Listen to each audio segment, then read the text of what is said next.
So once upon a time, that right there leaked and wet this entire closet floor. Now it's gonna get torn out, refolded.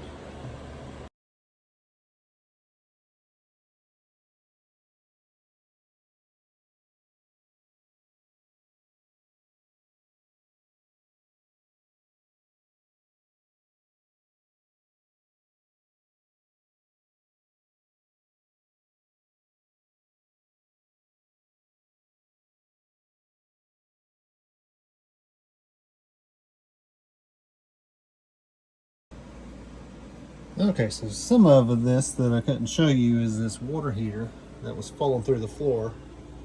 Now I've got a 2x8 there, two 2x8s here with a piece of plywood to hold it up. So I had to use that cinder block and that 4x4 with a jack on top of it to send it up.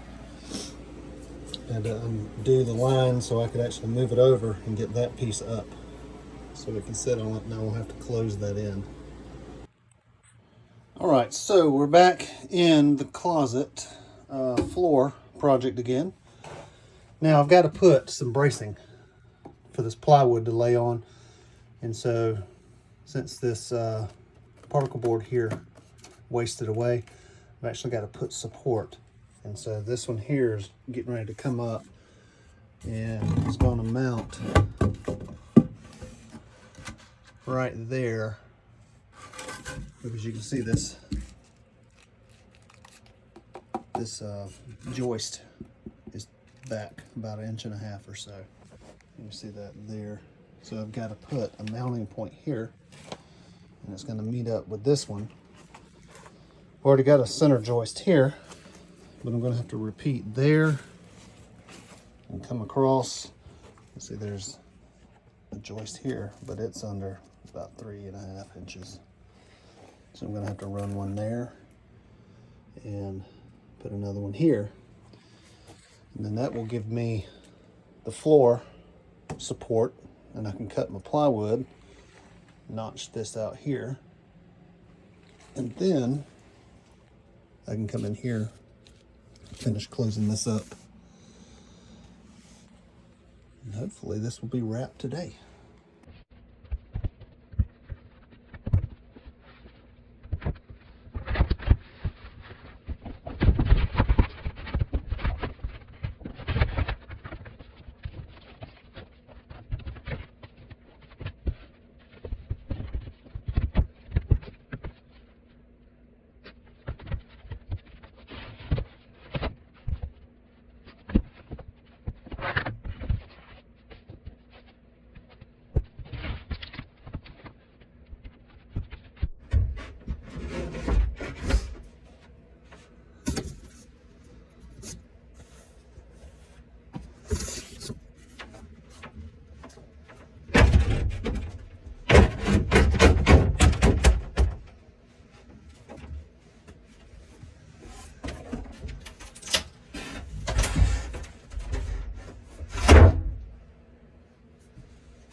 All right, closet is done.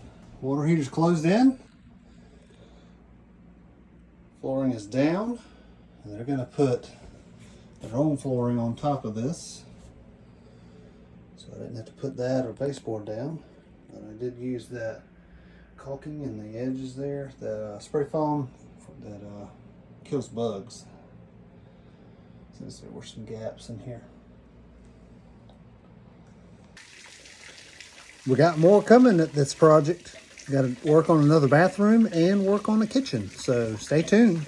We'll see you soon.